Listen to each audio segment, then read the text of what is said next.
नमस्कार. आपल्या सगळ्यांचे महाराष्ट्र सोशल न्यूज चॅनलमध्ये हार्दिक स्वागत. चला वळूया तर एका नवीन बातमीकडे. आजची बातमी. आमदार अनुप अग्रवाल यांनी श्रीराम चौक ते स्वामीनारायण मंदिरापर्यंत रस्ता 60 लाख रुपये किमतीचा डांबरी रस्ता मंजूर करून दिल्याबद्दल आज रोजी दुपारी 2 वाजता आमदार अनुप अग्रवाल यांच्या धर्मपत्नी अल्फा अग्रवाल यांच्या हस्ते उद्घाटन करण्यात आले.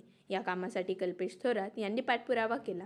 यावेळी परिसरातील सर्व सदाशिवनगर येथील महिला नागरिक व भारतीय जनता पार्टीचे प्रथमेश गांधी, सुलोचना चौधरी, युवराज बोरसे, सुबोध पाटील, कैलास कासाड, नीरज देसले, सुरेखा ठाकरे, नितीन ठाकूर आदी पदाधिकारी कार्यक्रमाला उपस्थित होते. श्रीराम मान्य धर्मयोद्धा आमदार अनुप अग्रवाल यांनी आज धुळे शहरामध्ये विकास कामाचा आज मोठ्या प्रमाणात धडाका लावलेला आहे.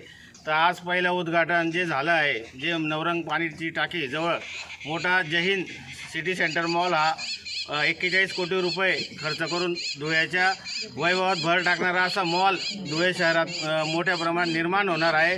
त्यामुळे आम्ही अनुप अग्रवाल यांचे मोठ्या प्रमाणात धुळेकर जनता आभारी आहे.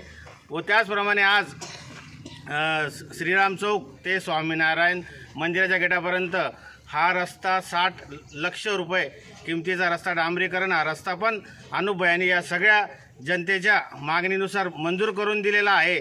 त्याबद्दल अनुप अग्रवाल यांचे पूर्ण विद्यानगर, सदाशिवनगर व स्वामीनारायण रोडवरील परिस्थिती राहणारे सगळ्या नागरिकांकडनं म्हणजे आभार मानतो त्यांचे मी.